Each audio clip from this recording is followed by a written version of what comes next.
Baik, selamat siang Bapak Ibu dan saudara-saudari yang dikasihi oleh Tuhan. Saya sapa kita semua. Shalom. Shalom.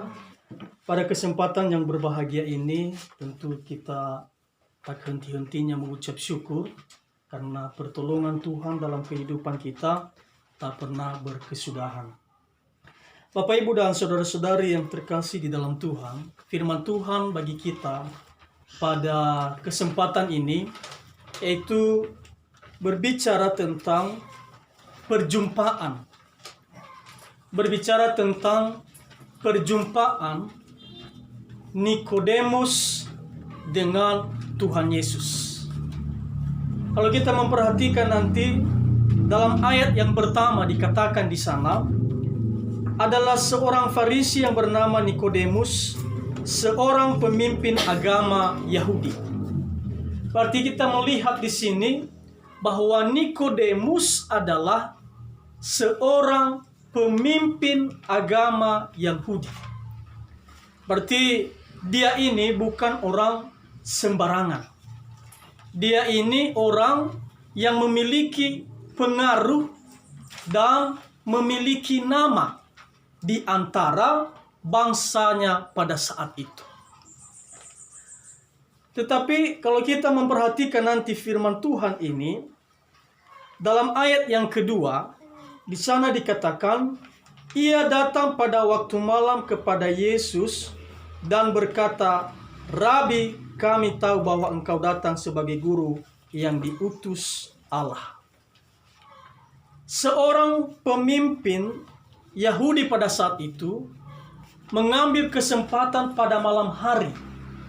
Kenapa ia pergi kepada Yesus, menjumpai Yesus pada malam hari? Karena orang-orang pada saat itu tidak menyukai Yesus. Sehingga ia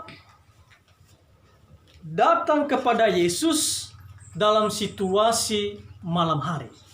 Kenapa? Supaya orang-orang di sekitarnya, supaya teman-temannya, supaya masyarakat pada saat itu tidak melihatnya dan dia merasa aman. Bapak, Ibu, dan saudara-saudari yang terkasih, kadang-kadang dalam hidup ini kita dipengaruhi karena orang lain.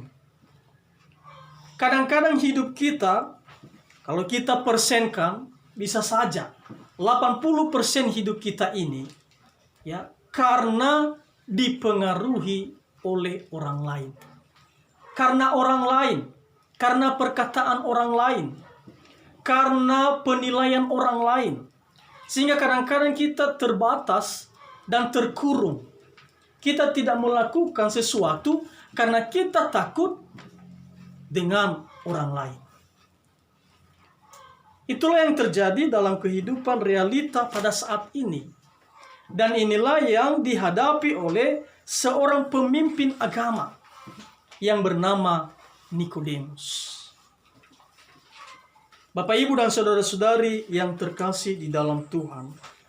Tetapi sekalipun Nikodemus melihat situasi itu, merasakan situasi itu, tetapi ia tidak mau kalah. Ia mencari cara bagaimana ia bisa datang kepada Yesus, berbicara kepada Yesus, tanpa harus melukai saudaranya, tanpa harus melukai orang-orang pada saat itu, tanpa harus melukai perasaan masyarakat pada saat itu. Ia memakai hikmat, ia memakai pikirannya untuk hal yang lebih positif. Alangkah baiknya kalau ini juga kita lakukan dalam kehidupan kita. Kita melakukan sesuatu tanpa menyakiti perasaan orang lain. Kadang-kadang dalam hidup ini kita berbuat tetapi tanpa kita sadari kita menyakiti perasaan orang lain. Bapak, Ibu, dan saudara-saudari yang terkasih di dalam Tuhan, Nikodemus ia juga menjaga hati saudara-saudaranya. Ia juga menjaga hati masyarakat pada saat itu, sehingga ia memakai hikmat dia mendatangi Yesus pada waktu malam. Marilah kita mengambil sikap ini, sekalipun sikap ini terasa seperti bersembunyi, tetapi kita percaya apapun tujuannya, jika positif, pasti mendapat hasil yang baik. Bapak, Ibu, dan saudara-saudari yang terkasih, di sana dikatakan bahwa Nikodemus ini menjumpai Yesus di sebuah rumah. Bukan di bait Allah, bukan di depan gereja. Tetapi Nikodemus menjumpai Yesus di sebuah rumah pada saat itu. Nah, kalau kita melihat nanti perjumpaan di rumah ya kepada Yesus pada saat itu memiliki hasil yang luar biasa. Memiliki pertobatan yang luar biasa. Di sini kita melihat bahwa orang-orang ya, kita tidak hanya bisa bertobat dalam gereja. Sekalipun kita beribadah di rumah, sekalipun kita menjumpai Yesus di rumah, kita beribadah di rumah, jika kita sungguh-sungguh bertobat, maka tidak ada yang mustahil. Bapak, Ibu, dan saudara-saudari yang dikasihi oleh Tuhan, inilah hasil yang dijumpai oleh Nikodemus. Ya, ia datang menjumpai Yesus pada waktu malam dan di suatu rumah. Nah, kalau kita melihat pertemuan perjumpaan ini begitu dahsyat, ya, luar biasa mempengaruhi kehidupan Nikodemus. Jadi saudara-saudari yang terkasih, tidak penting di mana kita berada. Tidak penting di mana kita beribadah. Tetapi adakah betul-betul kerinduan perjumpaan dengan Yesus itu sungguh-sungguh mengubah kita? Ataukah tidak? Itu tergantung bagaimana kita meresponi firman Tuhan dalam kehidupan kita. Di sini kita melihat ia datang dan ia mengakui bahwa Yesus adalah seorang rabi. Ya. Ketika ia bertemu dengan Yesus, ia merasa kecil sekali. Dan ia mengakui bahwa Yesus adalah rabi yang diutus oleh Allah. Ya. Inilah ciri-ciri orang yang sudah berjumpa dengan Yesus. Inilah ciri-ciri orang yang sudah ada hubungan pribadi dengan Yesus. Ada satu kerendahan hati, ada satu kerendahan diri, ada satu pengakuan bahwa Yesus yang paling besar, Yesus yang paling tinggi dari segala-galanya. Bapak, Ibu, dan saudara-saudari yang terkasih, ada satu kerendahan hati. Ya. Demikian juga dalam kehidupan kita. Jika kita mengaku kita sudah bertemu Yesus secara pribadi, jika kita mengaku bahwa kita percaya Yesus, pasti kerendahan hati selalu menyertai kehidupan kita. Makanya kalau ada orang Kristen masih sombong, itu perlu dipertanyakan. Sudahkah betul-betul berjumpa dengan Yesus ataukah belum? Makanya kalau ada orang Kristen yang sampai sekarang masih menganggap diri lebih tinggi, lebih hebat, lebih mampu dari yang lain dan merendahkan yang lain, berarti dia belum bertemu dengan sungguh-sungguh dengan Yesus dalam hidup dan pribadinya. Kalau kita melihat di sini, seorang Farisi, seorang pemimpin agama, ya, dia saja bisa berkata, apalagi Yesus pada saat itu adalah tokoh yang dibenci oleh orang-orang pada saat itu. Tetapi dia dengan kerendahan hati, ketika dengan bertemu Yesus, ia berkata, "Rabi, kami tahu bahwa engkau datang sebagai guru yang diutus oleh Allah." Ia merasa kecil sekali di hadapan Tuhan. Ya. Ia merasa tak ada apa-apanya. Kenapa? Karena perjumpaan itu membawa dampak dalam hidup Nikodemus. Hendaknya dalam kehidupan kita seperti itu. Ya. Hendaknya kita menemukan bahwa kita ini tidak ada apa-apanya. Kita kecil, ya. Kita ini bukan siapa-siapa. Untuk itu, janganlah kita meninggikan hati atau hal yang lain. Malah kita meniru Nikodemus ini, ia melakukan perjumpaan itu dengan penuh sukacita. Kalau kita melihat nanti di sana dikatakan, kata Nikodemus, Yesus menjawab, katanya, aku berkata kepadamu, sesungguhnya jika seorang tidak dilahirkan kembali, ia tidak dapat melihat kerajaan Allah. Intinya bahwa dilahirkan kembali. Bagaimana arti dilahirkan kembali? Apakah Yesus berbicara tentang kedagingan? Tentu tidak. Tetapi dilahirkan kembali ini berarti dari sesuatu yang gelap keluar menuju terang.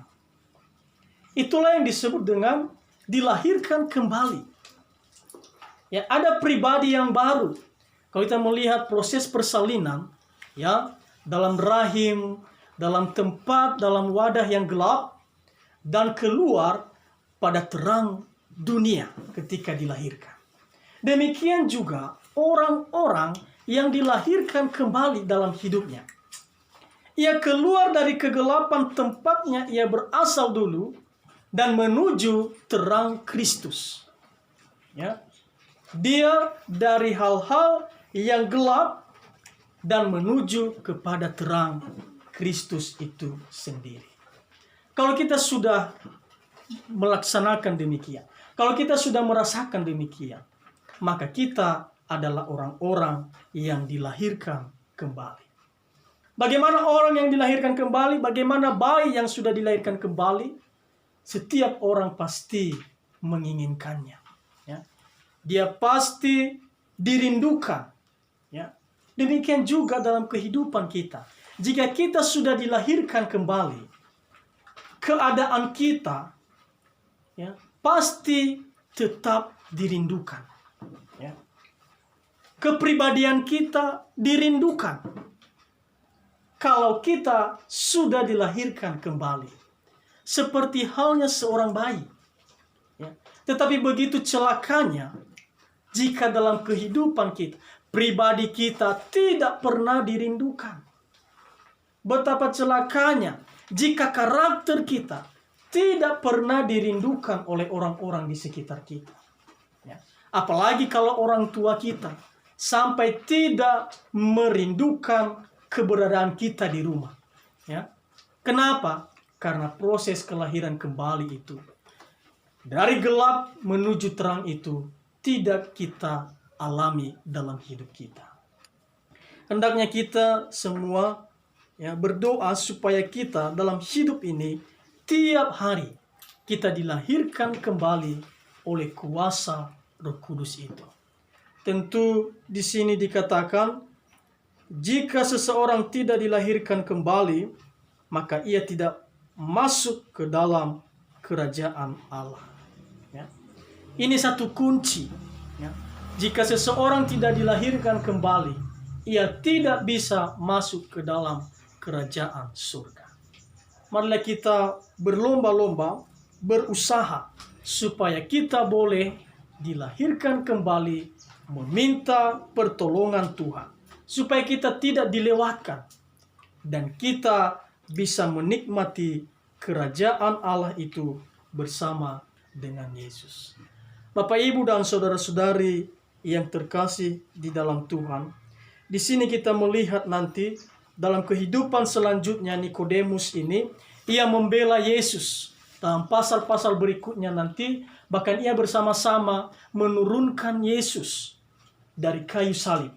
Inilah hasil perjumpaan. Sekalipun perjumpaan itu hanya di rumah, tetapi ada kuasa yang ia terima dalam kehidupannya. Ya. Pikirannya dirubah dari pikiran yang duniawi menjadi pikiran yang lebih rohani dalam hidupnya. Ya. Bapak, Ibu, dan saudara-saudari yang terkasih di dalam Tuhan, kadang-kadang dalam kehidupan kita, kita mau berubah, tetapi tidak mau memikul salib. Ya. Kadang-kadang kita mau berubah, tetapi kita tidak mau menyunat hati kita. Ya. Ada banyak orang kalau ditanya mau berubah, mau. Tetapi kalau diarahkan nanti untuk mengikuti tahap demi tahap ini, ada banyak orang yang enggan melakukannya. Ya. Kadang-kadang dalam kehidupan kita, ketika kita mendengar firman Tuhan, ketika kita berjumpa dengan Yesus dalam firman-Nya, ya, untuk sementara waktu kita pasti menerima. Tetapi ketika kita terjun dalam prakteknya, kadang-kadang kita kalah. Tetapi Nikodemus pada saat itu, ia melakukan, mendengar, bertemu, dan ia mencari solusi dari pergumulannya itu, dan ia menemukan hanya di dalam Yesus. Seandainya Nikodemus tidak mengambil keputusan pada malam itu, maka ia akan terhilang selamanya. Seandainya Nikodemus tidak berani mengambil keputusan untuk mendatangi, menjumpai Yesus pada malam itu, ia tidak akan bisa mendengar kelahiran kembali itu. Jikalau Nikodemus menunda, ya, untuk menghampiri Yesus, menunda untuk mendengar Yesus, maka ia tidak akan mendapat apa-apa dalam hidupnya. Banyak orang sekarang menunda untuk mendengar, menunda untuk bertobat. Ada banyak orang di zaman sekarang ini, ya, katanya, ya, nikmatilah hidup sampai 40 tahun. Nanti setelah 40 tahun baru bertobat. Bapak, Ibu, dan saudara-saudari yang terkasih, ada banyak orang yang menunda untuk menerima anugerah Tuhan dalam hidupnya. Hendaknya kita yang hadir di sini selalu berserah, ya, apalagi kita yang masih muda-muda, alangkah baiknya jika persembahan hidup kita selagi muda kita persembahkan hanya kepada Tuhan. Ya. Yesus melayani di mana saja, kapan saja. Ketika Nikodemus datang pada malam hari, ia tidak berkata, tunggu dulu, besok pagi saja. Atau ketika Nikodemus menghampiri dengan pergumulan, dengan penasarannya Nikodemus, Yesus tidak berkata kepadanya, besok saja di bait Allah. Ya, kapanpun, pagi hari, malam hari, siang hari, ya, ataupun petang hari, ya, dimanapun, keadaan apapun, pakai baju apapun, seberdosa apapun hidup kita, jika kita menghampiri Yesus, jika kita datang kepada Yesus, ia tidak pernah menolak kita. Ya. Ia tidak pernah menunda untuk menjawab pergumulan kita. Ia tidak akan memberikan jeda waktu. Ya. Ia pasti melayani kita. Ia pasti mendengarkan kita. Ia pasti berbicara kepada kita jika kita datang menghampirinya. Tak penting keberadaan kita. Tidak peduli seberapa kotornya hidup kita.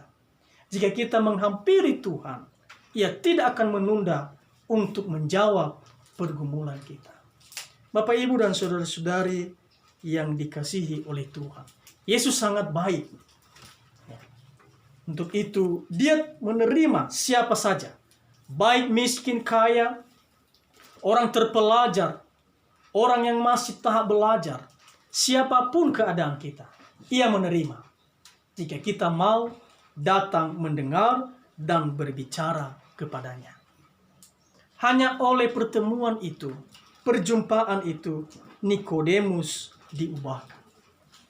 Jika kita tidak pernah mau bertemu dengan Yesus, jika kita tidak mau menjumpai Yesus secara pribadi, kita tidak akan diubah dalam kehidupan ini. Hanya kuasa Yesus yang mampu mengubah hidup kita. Demikian saja firman Tuhan ini, kiranya boleh menggugah hati kita. Mari kita berdoa.